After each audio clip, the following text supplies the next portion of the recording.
ನಮಸ್ಕಾರ. ಹುತ್ತ ಕರ್ನಾಟಕ ಮುಂಜಾನೆ ನ್ಯೂಸ್ ರೌಂಡಪ್ಗೆ ಸ್ವಾಗತ. ನಾನು ಪ್ರಿಯಾಂಕಾ ಶ್ರೀಗುರು. ಬನ್ನಿ ಕ್ವಿಕ್ಕಾಗಿ ನೋಡೋಣ ಇಂದಿನ ಪ್ರಮುಖ ಸುದ್ದಿಗಳನ್ನು. ದೇಶಾದ್ಯಂತ ಗ್ಯಾಸ್ ಸಿಲಿಂಡರ್ ಬಿಕ್ಕಟ್ಟು ವಿಚಾರವಾಗಿ ಬೀದರ್ನಲ್ಲಿ ಸಚಿವ ಪ್ರಿಯಾಂಕ್ ಖರ್ಗೆ ಹೇಳಿಕೆಯೊಂದನ್ನು ನೀಡಿದ್ದಾರೆ. ಮೋದಿಯವರ ವಿದೇಶಾಂಗ ನೀತಿಯ ವೈಫಲ್ಯದಿಂದಾಗಿ ಯುದ್ಧ ಆರಂಭಕ್ಕೂ ಮುನ್ನ ಇಸ್ರೇಲ್ನಲ್ಲಿ ಮೋದಿಯವರ ಕೆಲಸವೇನಿತ್ತು, ಏನು ಮಹತ್ವದ ಕೆಲಸವಿತ್ತು, ಅಲ್ಲಿ ಯಾಕೆ ಇಸ್ರೇಲ್ಗೆ ಹೋದ್ರು ಎನ್ನುವುದು ಯಾರಿಗೂ ಗೊತ್ತಿಲ್ಲ. ನಂತರ 6 ದಿನಗಳ ಬಳಿಕ ಇರಾನ್ ಮುಖ್ಯಸ್ಥರಿಗೆ ಸಂತಾಪ ಸೂಚಿಸುತ್ತಾರೆ. ಯಾರು ಆತಂಕ ಪಡಬೇಡಿ, ನಮ್ಮಲ್ಲಿ 75 ದಿನಕ್ಕಾಗುವಷ್ಟು ಇಂಧನ ಇದೆ ಅಂತ ಹೇಳಿದ್ರು. ಇನ್ನು ಮಾರ್ಚ್ನಲ್ಲೂ ಕೂಡ ಇದನ್ನೇ 2 ಬಾರಿ ಪುನರುಚ್ಚರಿಸಿದ್ರು.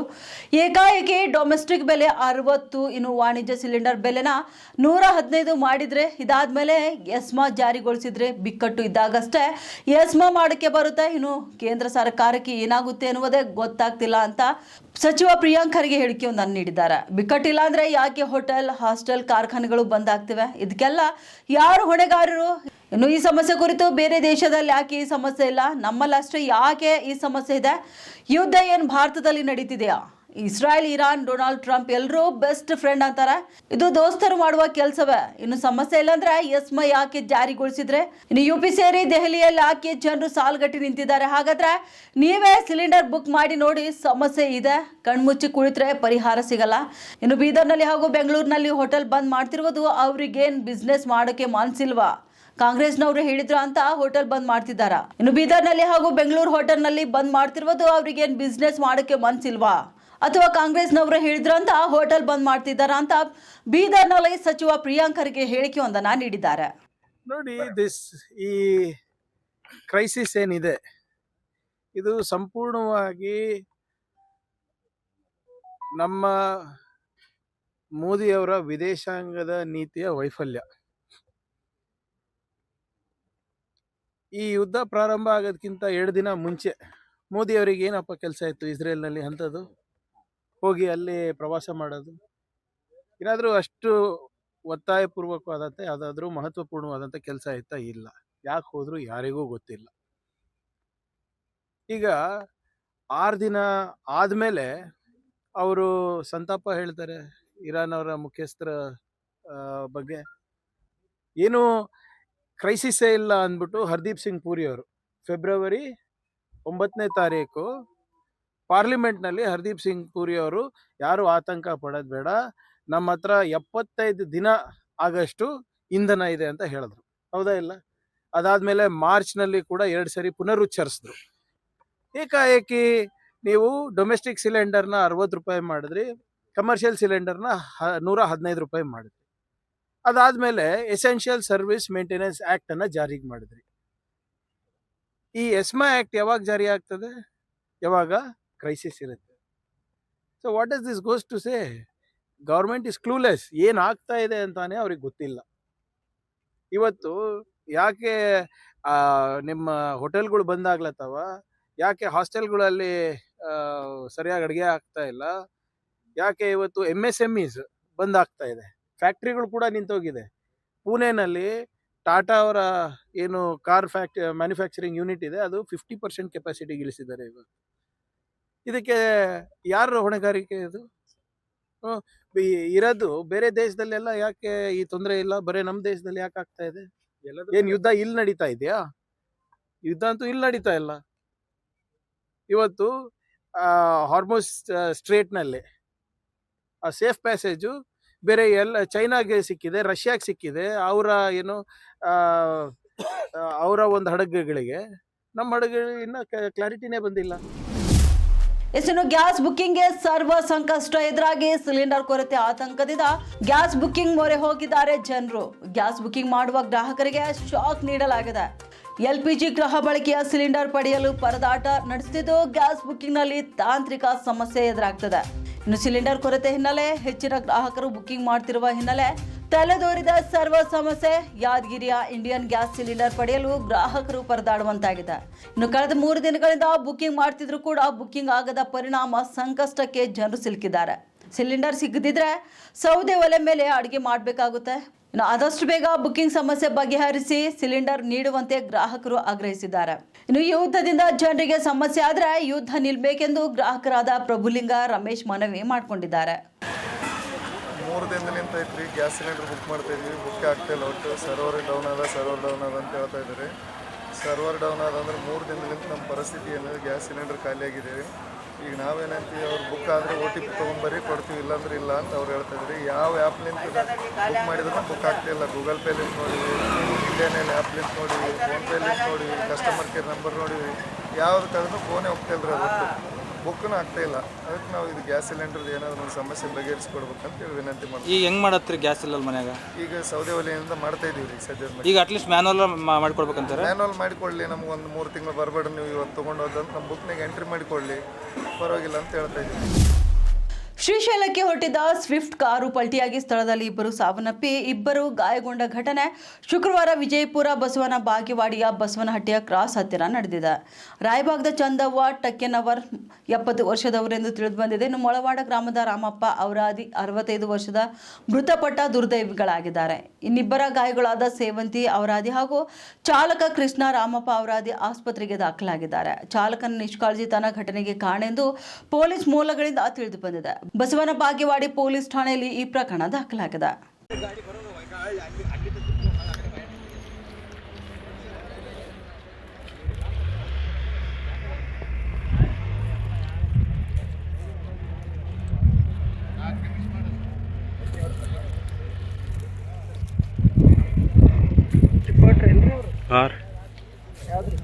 ರಾಜ್ ಪ್ರಭುತ್ವ ಪತ್ರಿಕೆ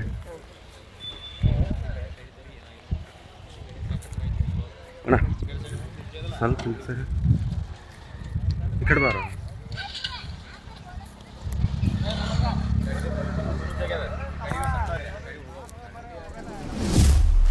ಗುರುಮಠಕಲ್ ಪಟ್ಟಣದಲ್ಲಿರುವ ಡಿ ದೇವರಾಜ ಅರಸು ಮೆಟ್ರಿಕ್ ನಂತರದ ಬಾಲಕಿಯರ ಹಾಸ್ಟೆಲ್ನಲ್ಲಿ ವಿದ್ಯಾರ್ಥಿನಿಯೊಬ್ಬಳು ಅನುಮಾನಾಸ್ಪದ ರೀತಿಯಲ್ಲಿ ಮೃತಪಟ್ಟಿರುವುದು ಪತ್ತೆಯಾಗಿದೆ. ಮೃತ ವಿದ್ಯಾರ್ಥಿಯನ್ನ ಸ್ವಾತಿ ರೆಡ್ಡಿ 17 ವರ್ಷದ ಹುಡುಗಿ ಎಂದು ಗುರುತಿಸಲಾಗಿದೆ. ಆಕೆ ದ್ವಿತೀಯ PUC ತರಗತಿಯಲ್ಲಿ ವ್ಯಾಸಂಗ ಮಾಡುತ್ತಿದ್ದು ಗುರುಮಠಕಲ್ ಪಟ್ಟಣದಲ್ಲಿರುವ ಹಾಸ್ಟೆಲ್ನಲ್ಲಿ ವಾಸವಾಗಿದ್ದಳು. ಇನ್ನು ಮಾಹಿತಿಯ ಪ್ರಕಾರ ಹಾಸ್ಟೆಲ್ನ ಕೊಠಡಿಯಲ್ಲಿ ಕಿಟಕಿಗೆ ಬೆಲ್ಟ್ನಿಂದ ನೇಣು ಬಿಗಿದ ಸ್ಥಿತಿಯಲ್ಲಿ ವಿದ್ಯಾರ್ಥಿನಿಯ ಶವ ಪತ್ತೆಯಾಗಿದೆ. ಈ ಘಟನೆ ಹಾಸ್ಟೆಲ್ ವಿದ್ಯಾರ್ಥಿನಿಯರು ಮತ್ತು ಸಿಬ್ಬಂದಿಯಲ್ಲಿ ಆತಂಕ ಹಾಗೂ ಆಘಾತ ಕೂಡ ಮೂಡಿಸಿದೆ. ಇನ್ನು ಸುದ್ದಿ ತಿಳಿಯುತ್ತಿದ್ದಂತೆ ಗುರುಮಠಕಲ್ ಪೊಲೀಸ್ ಠಾಣೆಯ ಪೊಲೀಸರು ಸ್ಥಳಕ್ಕೆ ಭೇಟಿ ನೀಡಿ ಪರಿಶೀಲನೆ ನಡೆಸಿದ್ದಾರೆ. ಮೃತದೇಹವನ್ನು ಮರಣೋತ್ತರ ಪರೀಕ್ಷೆಗಾಗಿ ಆಸ್ಪತ್ರೆಗೆ ರವಾನಿಸಲಾಗಿದ್ದು ಘಟನೆಗೆ ಸಂಬಂಧಪಟ್ಟಂತೆ ಪ್ರಕರಣ ದಾಖಲಿಸಿಕೊಂಡು ಮುಂದಿನ ತನಿಖೆ ಕೈಗೊಂಡಿದ್ದಾರೆ. ಸದ್ಯ ಈ ಘಟನೆಗೆ ನಿಖರ ಕಾರಣವೇನು ಎಂಬುದು ಪೊಲೀಸ್ ತನಿಖೆಯ ಬಳಿಕವೇ ತಿಳಿದು ಬರಲಿದೆ. ಗುರುಮಠಕಲ್ ಪೊಲೀಸ್ ಠಾಣಾ ವ್ಯಾಪ್ತಿಯಲ್ಲಿ ಪ್ರಕರಣ ದಾಖಲಾಗಿದೆ.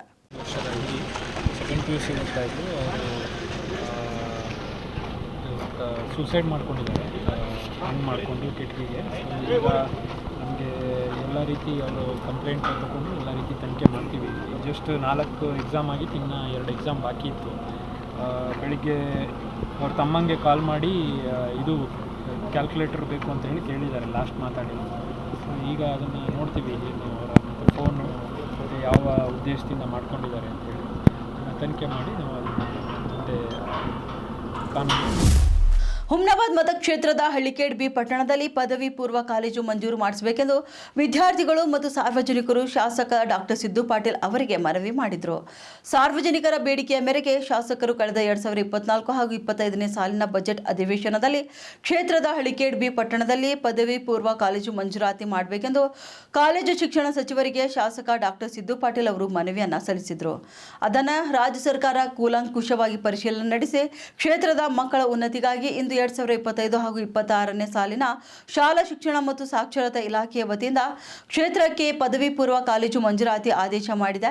ಈ ಹಿನ್ನೆಲೆಯಲ್ಲಿ ಶಾಸಕ ಡಾಕ್ಟರ್ ಸಿದ್ದು ಪಾಟೀಲ್ ಸಂತಸ ವ್ಯಕ್ತಪಡಿಸಿ ಪತ್ರಿಕಾ ಪ್ರಕಟಣೆ ಹೊರಡಿಸಿದ್ದಾರೆ.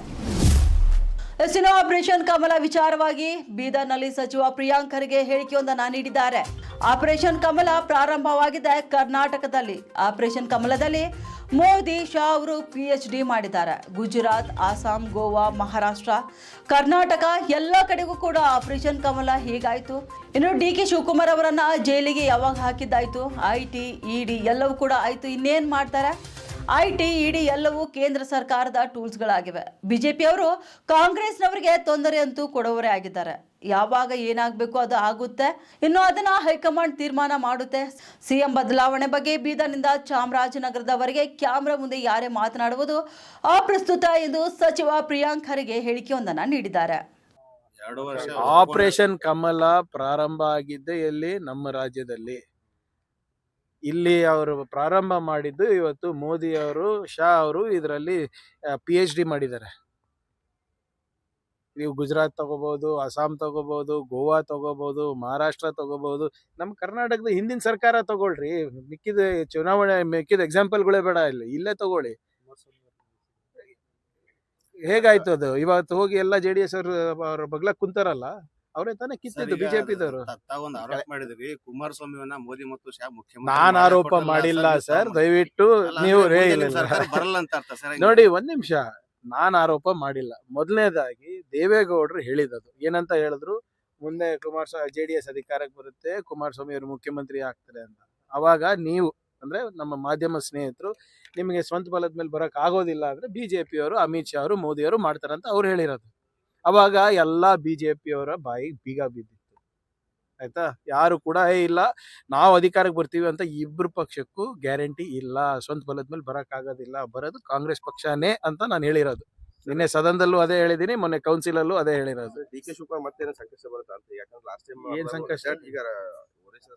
ಇನ್ನೇನ್ ಮಾಡ್ತಾರ್ರಿ? ಈಗಾಗ್ಲೇ ಅವರಿಗೆ ಜೈಲಿಗೆ ಹಾಕಿದ್ದಾಯ್ತು, IT ಆಯ್ತು, ED ಆಯ್ತು. ನೋಡಿ, IT, ED, CBI is nothing but a political tool for the central government. ಈಗ ಎಷ್ಟು, ನಾಟ್ ಇವನ್ 2% ಏನ್ IT ED ದಾಳಿ ಮಾಡಿದ್ದಾರೆ, not even 2% have been convicted. ಇದು ಅವ್ರ ಟ್ರ್ಯಾಕ್ ರೆಕಾರ್ಡ್. ಅವ್ರು ಮಾಡೋರೇ ರೇ, ನಮ್ಗೇನಾದ್ರು ನಮ್ ನಿರೀಕ್ಷೆನೂ ಇಲ್ಲ ಅವ್ರು ನಮ್ಗೆ ಚೆನ್ನಾಗಿ ನೋಡ್ಕೋತಾರಂತ. ಈಗ ನಾವು ತಪ್ಪು ಮಾಡಿದ್ರೆ ಇಷ್ಟೊತ್ತಿಗೆ ನಾವು ಜೈಲಲ್ಲಿ ಇರ್ಬೇಕಲ್ಲ. ಈಗ 12 ವರ್ಷ ಆಯ್ತ್ರಿ ಮೋದಿ ಸರ್ಕಾರ ಬಂದು. 15 ವರ್ಷದಿಂದ ಏನ್ ಕೇಳ್ಕೊಂಡು ಬಂದಿದೀವಿ? ಅವ್ರು ಪ್ರಚಾರ ಮಾಡೋದಕ್ಕಿಂತ ಮುಂಚೆ ರಾಬರ್ಟ್ ವಾದ್ರಾ ಅವ್ರು ಹಿಂಗೆ, DK ಶಿವಕುಮಾರ್ ಅವ್ರು ಹಿಂಗೆ, ಯಾವ್ದು ಮಾಡಿದಾರೆ ಹೇಳಿ? ಸುಮ್ನೆ ಇದು ಮೀಡಿಯಾನಲ್ಲಿ ಬರ್ಲಿಕ್ಕೆ ಅಷ್ಟೇ. ಇದು ತೊಂದ್ರೆ ಅಂತೂ ಕೊಡೋರೆ ಅವರು. ಗಾಂಧಿ ಕುಟುಂಬ ಹೈಕಮಾಂಡ್ ಮಾಡಿ ಹರಿಯಾಣ ಪ್ರಧಾನ ಕಾರ್ಯದರ್ಶಿ ಸುಶ್ಮಿತಾ ದೇವಿ ಅಂತ ದೊಡ್ಡ ಆರೋಪ ಮಾಡಿದ್ದಾರೆ. ಕರ್ತವ್ಯದಲ್ಲಿದ್ದ ವಕ್ಫ್ ಅಧಿಕಾರಿಯ ಮೇಲೆ ಹಲ್ಲೆ ಆರೋಪ. ಬೀದರ್ನಲ್ಲಿ ವಕ್ಫ್ ಇನ್ಸ್ಪೆಕ್ಟರ್ ಮೇಲೆ ಹಲ್ಲೆ ನಡೆಸಲಾಗಿದೆ.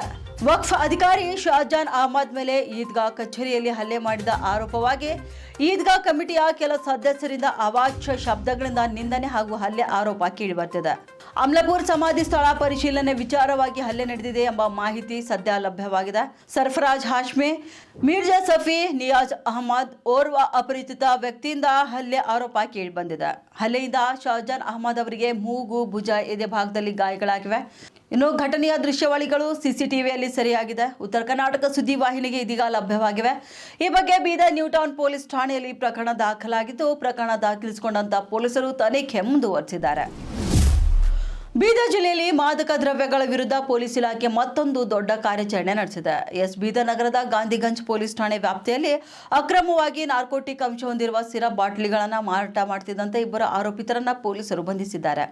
ಶಾಹೀನ್ ಕಾಲೇಜ್ ಕ್ರಾಸ್ ಸಮೀಪ ಸಾರ್ವಜನಿಕರಿಗೆ ಅನಧಿಕೃತವಾಗಿ ಸಿರಪ್ ಮಾರಾಟ ಮಾಡುತ್ತಿದ್ದರೆಂಬ ಖಚಿತ ಮಾಹಿತಿ ಮೇರೆಗೆ ಪೊಲೀಸರು ದಾಳಿ ನಡೆಸಿದರು. ದಾಳಿಯ ವೇಳೆ ಆರೋಪಿತರ ಬಳಿ ಇದ್ದ 2 ಬ್ಯಾಗ್ಗಳನ್ನು ಪರಿಶೀಲನೆ ನಡೆಸಿದಾಗ ನಾರ್ಕೋಟಿಕ್ ಅಂಶ ಹೊಂದಿರುವ ಒಟ್ಟು 142 ಸಿರಪ್ ಬಾಟಲಿಗಳು ಪತ್ತೆಯಾಗಿದ್ದು, ಸುಮಾರು 24,424 ರೂಪಾಯಿ ಮೌಲ್ಯದ ಮುದ್ದೆ ಮಾಲನ್ನು ಜಪ್ತಿ ಮಾಡಲಾಗಿದೆ.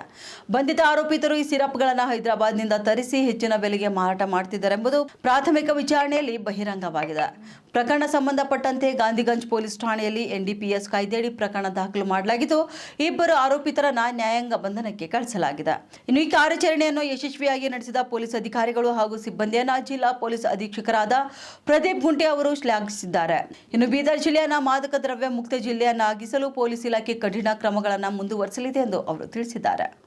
ನಿನ್ನೆ ಶಾಪುರ್ ಗೇಟ್ ಕಡೆ ನಮ್ಮ ಬೀದರ್ ಪೊಲೀಸರು ಗಸ್ತು ಮಾಡುವಾಗ ಇಬ್ಬರು ಆರೋಪಿಗಳು 142 ಕಾಫ್ ಸಿರಪ್ ಬಾಟಲ್ಗಳನ್ನು ಕದ್ದು ಮುಚ್ಚಿ ಬೀದರ್ ಸಿಟಿ ಒಳಗಡೆ ತರಬೇಕಂತ ಪ್ರಯತ್ನ ಮಾಡುವಾಗ ರೈಡ್ ಮಾಡಿ NDPS ಪ್ರಕರಣ ದಾಖಲೆ ಮಾಡಿದ್ದಾರೆ.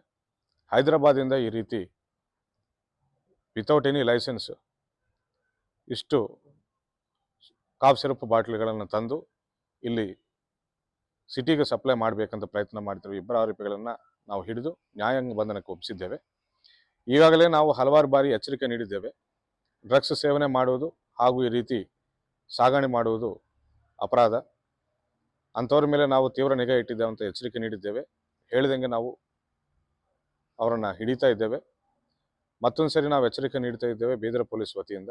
ಡ್ರಗ್ಸ್ ಸೇವನೆ ಮಾಡುವುದು ಹಾಗೂ ಸರಬರಾಜು ಮಾಡುವುದು 2 ಅಪರಾಧ.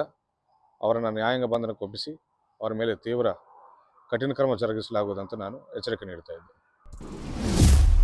ಇವಾಗಿದ್ದು ಇಂದಿನ ಮುಂಜಾನೆ ನ್ಯೂಸ್ ರೌಂಡಪ್ನ ಪ್ರಮುಖ ಸುದ್ದಿಗಳು. ಮತ್ತೆ ಭೇಟಿಯಾಗೋಣ ಮಧ್ಯಾಹ್ನ ರೌಂಡಪ್ನಲ್ಲಿ. ನಮಸ್ಕಾರಗಳು.